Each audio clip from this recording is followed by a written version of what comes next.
પૂજ્ય દાદા ભગવાન દીક્ષિત તથા પૂજ્ય ડોક્ટર નિરૂમાના સહાધ્યાયી આત્મજ્ઞાની પૂજ્ય દીપકભાઈ દેસાઈ થકી આધ્યાત્મ અને વ્યવહાર સંબંધી ઊંડી સમજણ અને આત્મજ્ઞાન પ્રાપ્ત કરવાનો અમૂલ્ય અવસર રાજકોટના આંગણે યોજાયો હતો. પૂજ્ય દીપકભાઈ દ્વારા પ્રશ્નોત્તરી સત્સંગ કાર્યક્રમમાં આત્મજ્ઞાનનો સંવાદ કરવામાં આવ્યો હતો. પ્રશ્નોત્તરી સત્સંગમાં પૂછવામાં આવેલા પ્રશ્નનો પૂજ્ય દીપકભાઈ દેસાઈએ સહજ ભાવે જવાબ આપ્યા હતા. સેવાર્થીઓમાં આત્મજ્ઞાનની જ્યોત પ્રજ્વલિત કરી હતી. જય સચ્ચિદાનંદ.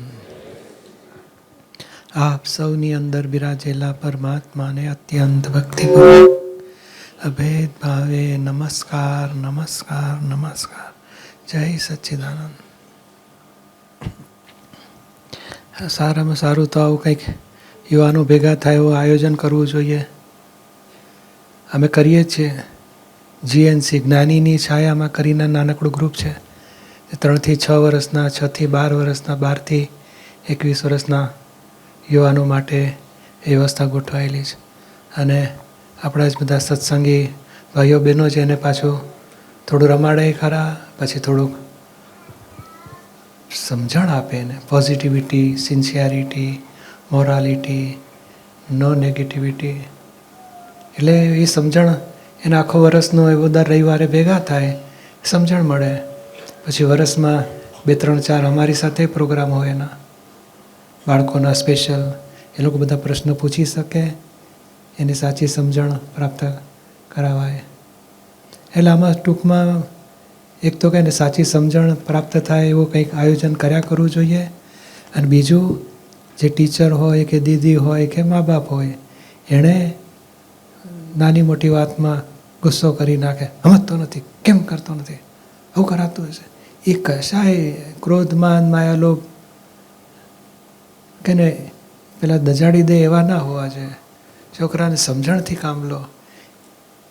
સાચી સમજણ, સાચું જ્ઞાન એને આપો. એની કંઈ ભૂલચૂક થઈ હોય તો એને સમજણ પાડો કે જો આવું કરીએ તો આ ખોટું કહેવાય, આવું કરીએ તો આ સારું કહેવાય, આવું કરવાથી બીજા નુકસાન થાય, આવું ના કરાય. એ સમજણ પાડ કરવાનો રસ્તો કરો. બાકી આ વઢવાનું, એ જાણે કે તમે ગુસ્સો કરો છો મને શું સુધારવાના. એ સૌથી મોટી જવાબદારી મા બાપની આવે છે, પછી ટીચરોની, અને ત્રીજા પછી આ સત્સંગના દીદી હોય કે ભાઈઓ બધા જે સત્સંગ બાળકોને ભેગા કરીને સત્સંગ, એ લોકોની જવાબદારી આવે છે કે પોતે મેં નિર્બળતા પોતાનામાં ખુલ્લી ના થવી જોઈએ એ લોકો સામે. તો એ લોકો ફિલ્મ પાડતા હોય છે, આપણે વિડીયો પાડતા હોય છે. એ જોઈએ કે આ કેટલા શાંત રહે છે, આવું આપણે થવું છે. એટલે આપણે સંસ્કારી વ્યવહાર કરીશું તો એને સંસ્કાર એની મેળે ઉત્પન્ન થયા કરશે. એને પોઝિટિવને એન્કરેજ કરો, એની નેગેટિવિટીને નીકળી જાય પ્રાર્થના કરો. એવા બધા અંદરના રસ્તા રાખવાથી એની સાથે પ્રેમ અને બાળકો સાથે એટેચમેન્ટ એવું સરસ થાય છે. એ લોકો ખીલે છે પછી. અને અહીંયા ઘણા ખરા જુવાનિયા યંગસ્ટર, હું 17 વર્ષનો હતો ને આવેલો, દાદામાં પ્રેમથી જે હૂંફ અને પ્રેમ મળ્યા, હું વળી ગયો આખું જીવન જ મારું. એવા હજારો બાળકો બધા આ દિશામાં વળી રહ્યા છે હૂંફ અને પ્રેમથી. ખરેખર તો જવાબદારી એટલે ફરજ કહેવાય, એ ફરજિયાત જ હોય છે. એ તો નભાવે છૂટકો. મહેનત તો એ સંજોગ મળે એટલી મહેનત કરતો જ હોય છે. ભૂલ ક્યાં થાય છે? સ્ટ્રેસમાં. એ સ્ટ્રેસમાં એને પરિસ્થિતિને સોલ્વ કરતાં ફાવતી નથી. એટલે શું થશે, ક્યારે થશે, કેવી રીતે થશે, નહીં થાય તો શું થશે, આ લોકો બતાડશે કે તો ભૂલ કરે છે તો શું થશે, મારું ખરાબ દેખાશે. એ જે અણસમજણ છે એ એને સ્ટ્રેસ આપે છે. ખરેખર દરેક સંજોગો એક પછી એક આવતા હોય છે. એકને ધીમે ધીમે ઉકેલ લાવતા જાઓ. આ શું છે, 5-7 સંજોગ સાથે દબાણ આવ્યા, 10 જાતના કામ સાથે આવ્યા એટલે ટેન્શનમાં આવી જાય કે કેવી રીતે કરું, નહીં થાય તો શું થશે. એ શક્તિ એની ઓછી પડી જાય છે. પહેલાંના જમાના તો 7 છોકરા હોય ને તો એ છૂક ગાડી ચાલ્યા કરે ને તોફાને કરે, રમ્યા કરે ને મમ્મી પપ્પા અકળાતાય ના હોય. અત્યારે તો એક છોકરામાં જ અકળામણ થઈ જાય. એવા બાપાએ નોકરીમાં જરાક 2 ને બદલે 3 કામ સાથે આવ્યા, ટેન્શનમાં આવી જાય, શું થશે, નહીં થાય તો ખરાબ લાગશે તો. એટલે એ અણસમજણથી સ્ટ્રેસ છે. અને અણસમજણ જો નીકળી જાય કે આ સંજોગો ચલાવે છે, આપણે તો ભાવ પકડી રાખવાનો છે અને સારામાં સારો પોઝિટિવ પ્રયત્ન કરવાનો છે, સિન્સિયરલી કામ પૂરા કરવાના છે. તો ધીમે ધીમે કામ તો એક પછી એક પૂરા કુદરતી રીતે થતા જ હોય છે. અને આપણે એ લેવલનું કામ આપણા ભાગે આવ્યું છે તો એ ખરેખર સંજોગ ભેગા થઈને કામ પૂરા થતા જ હોય છે. આજે કરતા ભાવ છે કે શું થશે, આ અણસમજણ છે, એ નીકળી જાય તો બોલો ધીમે ધીમે કામ પૂરા થતા જાય, સ્ટ્રેસ વગરનું જીવનમાં રહી શકે. અને આ જ્ઞાન એ જ એવું છે. મને જ દાદા પાસે 17 વર્ષે મળ્યું હતું. તો 5 વર્ષ એન્જિનિયરિંગના થયા, પછી જોબ થઈ, પછી બિઝનેસ થયો. એ સ્મૂથલી ચાલ્યા કરે, કારણ કરનારો જુદો પડી ગયો. મારે કરવા પણ રહ્યું નહીં, કરતા ભાવ જ છૂટી ગયો. એટલે કામ બધા સરળતાથી એક પછી એક પૂરા થયા કરે. સ્ટ્રેસ નહોતી, ચિંતા નહોતી, ભોગવટો નહોતો, દુઃખ નહોતું. મુક્તતાથી સહજ ભાવે કામ પૂરા થતા હતા. એટલે આ તો રહેવાનું, જગતમાં આ જ રહેવાનું. પણ જો સમજવું હોય ને તો જેમ ને આ કોલેજ હોય છે ને, પહેલા ધોરણથી લઈને 12મા સુધી, પછી કોલેજના 5 વર્ષ ને PhDના 3 વર્ષ, તો એ જો સમજે ને કે હું પણ કોઈક દાડો 7મા ધોરણથી 8મામાં આવેલો છું. એટલે ધોરણો બધા સાચા છે, સરખા નથી. એટલે જગતના ધર્મો બધા સાચા છે, સરખા નથી. કોઈએ કહે ને અમે શ્રેષ્ઠ છીએ, તમે નીચા છો. તમે શ્રેષ્ઠ કહો એનો વાંધો નહીં, બીજા નીચા કહેવા જેવું નથી. કે ભાઈ એની જગ્યાએ સાચો છે.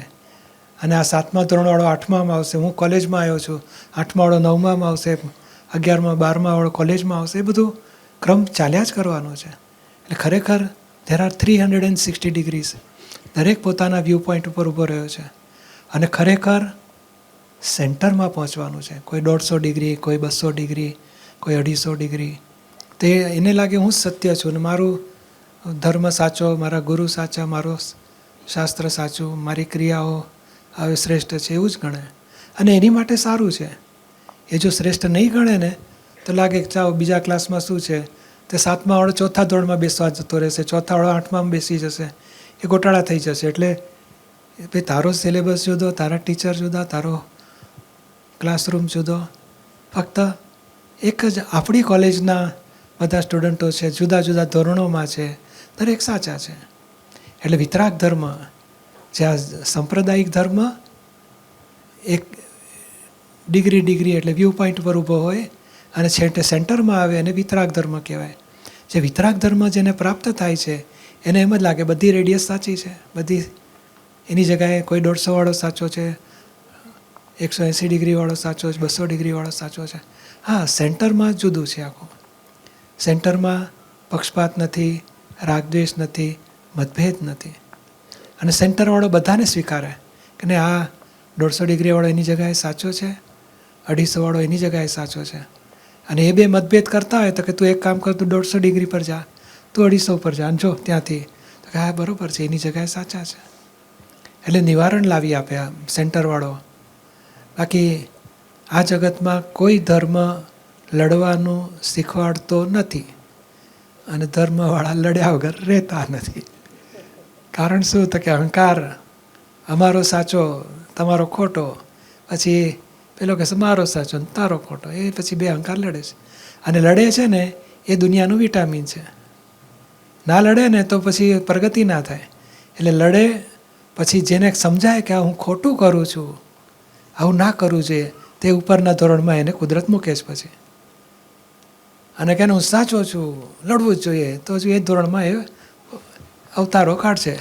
5-25 અવતાર કાઢીને પછી એમ થાય ને કે આ ખોટું કરું છું, તો કુદરત એને ઉપરના ધોરણમાં મૂકશે. સમજાય એ વાત છે ને? કે આ દુનિયામાં તો ચાલવાનું આવું. એ ઘર્ષણનું કારણ જ આ છે.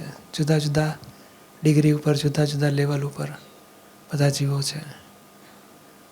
હા, એને પેલું મળી ગયું છે ને મીડિયા, આખો દાડો કરતો હોય છે. એટલે એને પહેલાં સોશિયલ ગ્રુપમાં હતા, એ માણસોને મળે, હળે મળે, વાતોચીતો કરે. પછી હવે ઓછામાં ઓછું પબ્લિકનો સંપર્ક ઓછો થતો જાય, મિત્રમંડળનો, ફ્રેન્ડ સર્કલનો, કુટુંબીઓનો, અને ટીવી, મૂવી, ઇન્ટરનેટ, મોબાઈલ, બધો ફેસબુક, એ બધાનો સંપર્ક વધતો ગયો.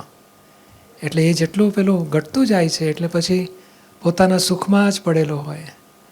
એટલે એને કોમન સેન્સ ઓછી થતી જાય. પછી જરાક પ્રોબ્લેમ ના ભાઈ કે છે, સ્ટ્રેસ વધી જાય છે.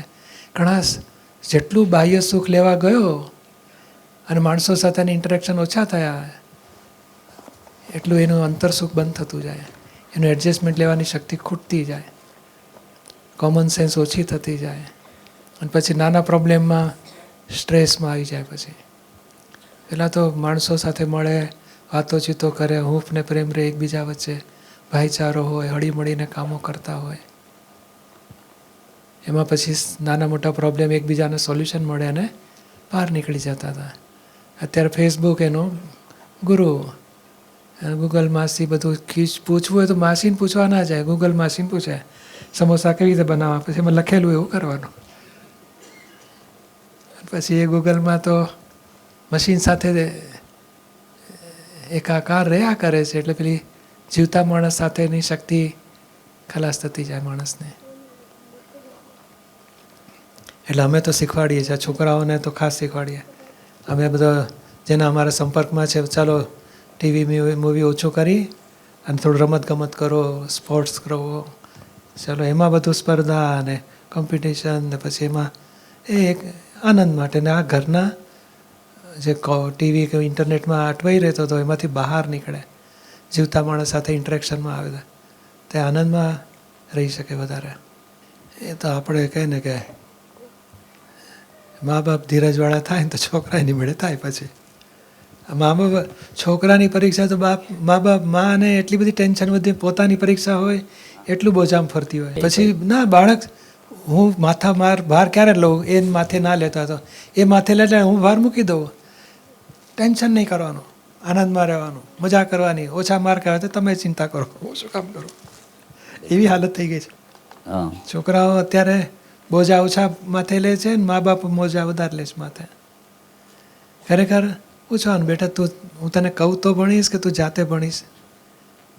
તો બોલો એ જે આપણે જેટલું બોજો માથે લેતા નથી તો એ જવાબદારીથી ધીમે ધીમે ઉપર આવતો જાય અને જુએ કે બધા મિત્ર આગળ વધ્યા, હું મારે વધવું પડશે, સારા માર્ક લાવવા પડશે, કેરિયર બનાવવું પડશે.